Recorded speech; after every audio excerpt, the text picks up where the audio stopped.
You will hear someone talking about their career as an English teacher.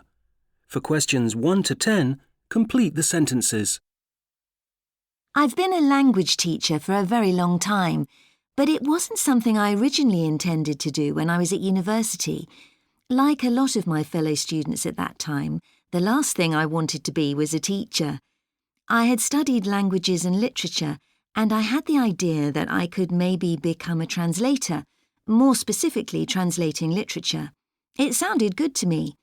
Then I got sidetracked for a while, thinking that I'd rather enjoy doing something completely different. So I trained to become a computer programmer, but I didn't enjoy the course. When I finished, I took on a 2-month part-time summer job teaching English while I looked at my options. 15 years later, I'm still looking at my options. Seriously though, I started the job thinking it was temporary, but I loved the work so much that I decided to stay. After 3 years, I branched out and started doing some teacher training work in the evenings, but I was getting too tired, so I stopped that. Looking back, I think the reason I stayed in teaching was certainly not because of the money, but because of the staff at the school. They were very encouraging and helped me out a lot during the first weeks when I really didn't know what I was doing.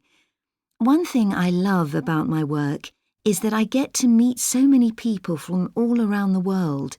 For example, this year, so far, I've taught 10 different nationalities, including Swedish, Chinese, Brazilian and Russian. My only foreign languages are French and Spanish, but I can't use them in class. Everything has to be in English. We have some great discussions, and I've learned a lot about the different countries my students come from and their cultures. Every day I learn something new. I've even started a cookery book with recipes from around the world. I like to use songs as well in class for teaching English, and one of my students at the moment plays the guitar, so we have a good sing-song every Friday. Sometimes they teach me songs from their countries too. The job is very rewarding. When students arrive, they are unable to say very much in English at all, and then, after a few months, you can see noticeable progress. I work hard, but it's worth it, and the students appreciate everything you do too. I'm glad I made the decision to stay here. What is difficult is when the students move on.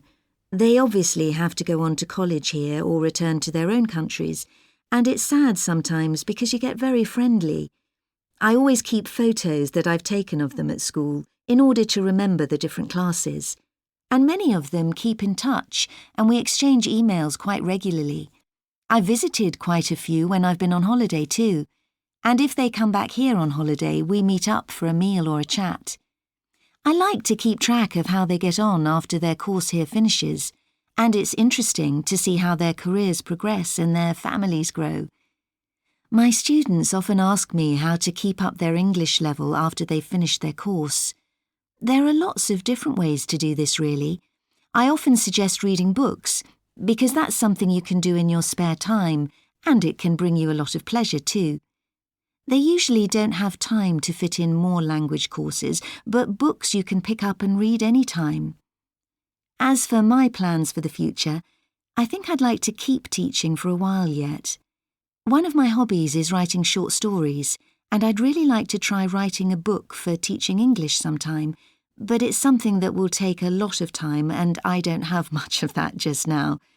I often wish there were more days in the week.